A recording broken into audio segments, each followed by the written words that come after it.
Hey guys, Jay up here, and today I wanted to bring y'all gameplay on Hotel.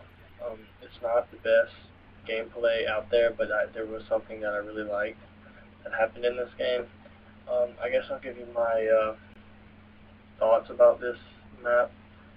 I'm liking it so far. I mean, other than the normal campers you get at the beginning of every new Call of Duty game or a new DLC drop, this map is pretty good. I mean, I like the colors, I like the size. It's kind of like high rise if you think about it. It has the divot in the middle, it has two higher sides on each side of the map, and it allows for controlled fire in between.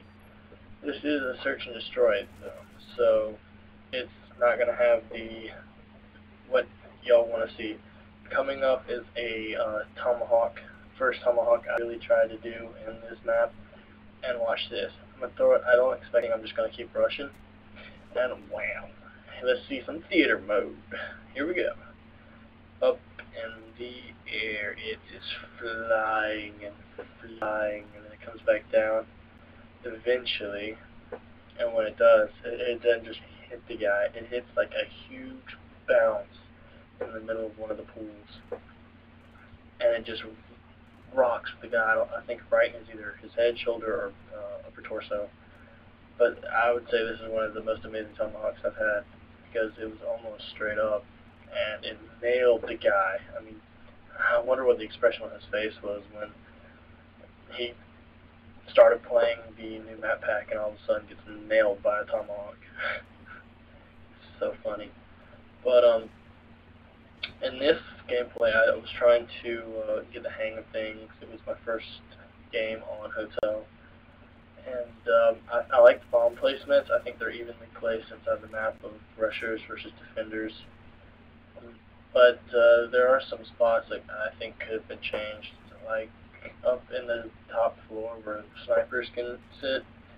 I really don't think that should be available, because one, yeah, if you snipe, you're going to try to be picking up people off the ground, but you're going to be like blind fired, or the people will be able to see you and you can't see them because you're basically sticking your head out of a window to try and pick somebody off. And as you can see, that's not my noob tube, and this is the only way I could make sure I had a safe and secure defusal of A, I believe it is, and I noob tubed him. I picked it up off the ground. My theory or philosophy is, if someone on the other team uses a noob tube, I'm going to pick it up and I'm going to use it right back against them, because it's not fair. I don't like the way noob tubes are in the Call of Duty game, but I'm starting to get off topic, so back to the actual map. Like I said, the colors were pretty good. I think that they had too much aspect on the hotel parts of the upper side. I think that there's way too thick in there, and they spawn you a little far back, and you have to run through basically most of the hotel, but I guess they did this that way. If you wanted to have close quarter combat, you could be inside of each of the buildings and try to take control. The elevators are not really used as much as you would think, considering they're stairs that go right up the back. And from what I saw in the couple games I've played on Hotel and Search and Destroy, the elevators sometimes are heavily claymored, or you can even put C4 in there. Just watch out when you go to actually lower the elevator, because if you have C4 out, you might actually trigger it by either holding or double pressing X. I pulled that stunt on myself, and it was kind of funny, and just proved it was ignorant of me to try that at that point in time. But I also saw in one of the kill cams that y'all will not get to see is a guy set a claymore inside of one of the elevators and sent it down. It turned out he nailed the guy on the bottom floor, and he didn't like it at all. He was whining and complaining about it so much.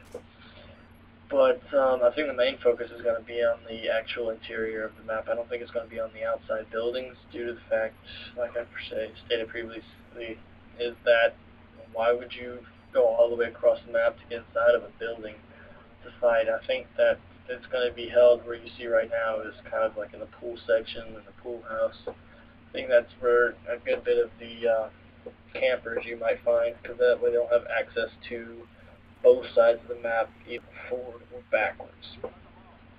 So, other than that, I think this was a great map. I hope that the people will start getting more accustomed to it. That way they'll start laying off the silencers and Ghost and Ninja and hiding in a corner. Like when First Strike came out in Kowloon, everyone can remember when people were just corner camping like crazy, just trying to get a feel for the map. There are some good places though for search and destroy, like on B site. If you poke your head or if you break the window, there's like a neon sign you can go out and stand on. If you do this, you can easily look back and be able to control the actual bomb plant site. So pretty good map. Other than that, guys, peace out.